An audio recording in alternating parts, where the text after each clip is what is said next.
A shocking debate erupts after lawmakers accuse DHS of hiding deaths inside ICE detention facilities. Now, I'd also like to address another deeply concerning matter, detainees who died while in your custody. Secretary Mullin, since Donald Trump took office, DHS's immigration detention system has been plagued by medical neglect, abuse, overcrowding, and a historically high death rate. I saw these dangerous conditions with my own eyes when I visited the Miami Correctional Facility in Bunker Hill, Indiana, where I met with individuals who told me that it takes months to receive medication refills, including for life-threatening illnesses like diabetes. Others reported being left unattended with infected boils and other serious conditions. So it's no surprise that a detainee at that facility died shortly after my visit, or that more detainees died in ICE custody in 2025 than ever before. Secretary Mullin, does DHS have any official, specific internal goals or policies to reduce deaths in custody? Ma'am, your numbers just aren't accurate. We've had 0.009%. Mr. Secretary, You're asking about this. It's 0.009% of deaths. And we've had 54 total in the president's time. Those are dangerous accusations you're making. Mr. Secretary. Those are dangerous accusations that she's making. Because in the state of Illinois, they're twice as high to die in the state penitentiary of Illinois than they are in detention centers. You are invited to this committee. This is my time. And you need to be informed by what you're saying. I am informed. No, you're not, ma'am. Mr. Secretary, does DHS have any do you realize that we have one doctor per 1,000 for detention centers for our federal detention centers in the state of Illinois? They have one per 1,800, but yet she wants to focus on our detention centers. You'll get your time. Thank you. You're welcome. So I guess this is a good place to stop. We are trying to keep members to 8 minutes. Mr. Secretary, you know that too. That's fine. So we all know how the clock runs here.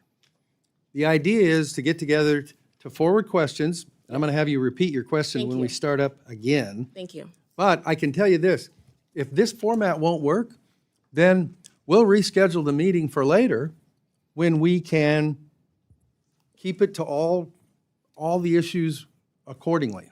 So this is the efficient way to do it, but if we can't do it the efficient way, then we'll go to Plan B, which will not be today. And I don't mean that as a threat to anybody. I'm just saying this is not Meet the Press or Fox News or whatever for anybody involved. It's what's the question, what's the answer? Mr. Secretary, if you need more time to respond to that, the committee will make any of your comments part of the record, and we will endeavor to make sure that you get to meet with whoever wants more time. But while we've got the whole committee sitting here, we're not going to do the XYZ debate, whatever the heck. So, ma'am, please repeat your question, and as near as I can figure, you got about 4 minutes left. Thank you, Mr. Chairman. You're welcome. Secretary Mullin, does DHS have any specific internal document, policies, or goals to reduce deaths in custody? And we do a wonderful job on providing medical to. Sir. We're doing a wonderful job at it. We have 0.009% of deaths in our prison, the department that you lead, which is a lot better than the state of Illinois. Is it your testimony that you do not know whether or not the department that you lead has a policy to reduce deaths in custody? No, I did not say that, ma'am. You didn't answer my question. Yes, I did. You're making accusations, and you're not even looking at your own state. No. You have no policy or plan to reduce deaths in custody. That's not true. 2 months ago, I asked ICE. Our medical staff does a phenomenal job. In fact, every detainee sees a doctor or a nurse with every 2 weeks. I reclaim my time. Okay, ask your next question. Okay. 2 months ago, I asked ICE Director Todd Lyons the same question. He said that ICE, quote, hopes that there will be no deaths in custody, but admitted that the agency had no actual policy in place to prevent them. Rather than implement one, he resigned just a few hours later. Secretary, since that hearing, 3 more people have died in ICE's custody, and those are the only deaths that we know about based on your agency's public reporting. So, Mr. Chairman, I would like to request unanimous consent to enter into the record a report that came out today from Human Rights Watch and Physicians for Human Rights titled Dying in Detention, Rising Deaths in an Expanding U.S. Immigration Detention System. Drawing on, Without objection, so ordered. Thank you so much, Mr. Chairman. Drawing on government records, detention data, and expert medical reviews, this report outlines 52 deaths in ICE custody during President Trump's second term and highlights the concerns we've been raising to your department regarding the lack of access to medical care, suicide prevention, transparency, and accountability in detention facilities.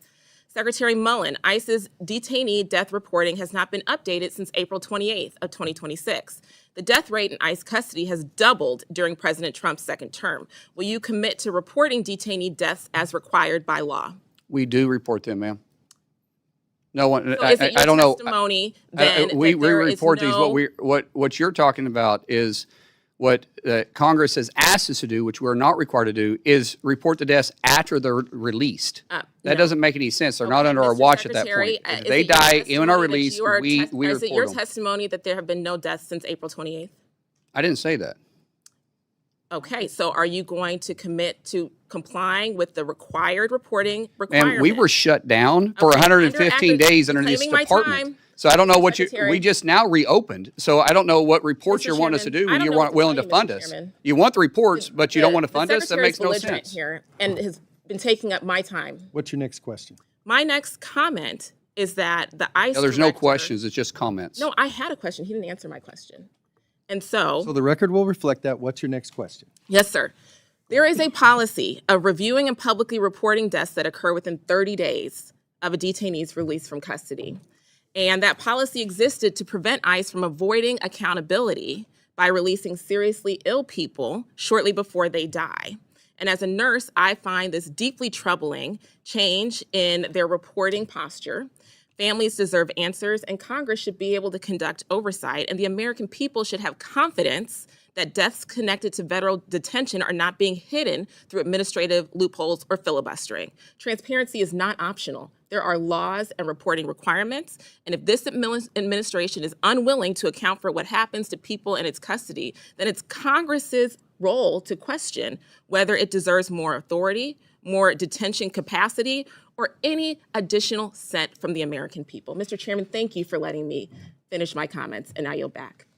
Thank you. You have been much more timely than a couple of your predecessors on either side of the aisle, and I appreciate that.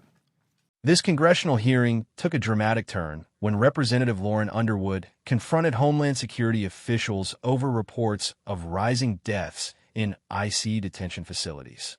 Underwood pointed to allegations of medical neglect, delayed treatment, overcrowding, and a growing number of deaths among detainees held in federal custody. She argued that Congress and the public deserve clear answers about what is happening inside these facilities and whether the Department of Homeland Security has policies in place to reduce deaths and improve detainee care. The exchange quickly became heated when the DHS secretary challenged Underwood's claims, arguing that her statistics were inaccurate and insisting that the department provides extensive medical care to detainees. Rather than directly answering several of her questions, the secretary repeatedly defended the agency's performance and pointed to comparisons with state prison systems. As the back and forth intensified, committee leaders were forced to intervene and remind participants about time limits and hearing procedures. Despite the interruptions, Underwood continued pressing for answers, particularly regarding transparency and public reporting requirements for deaths connected to ICE detention. One of the central issues raised during the hearing was accountability.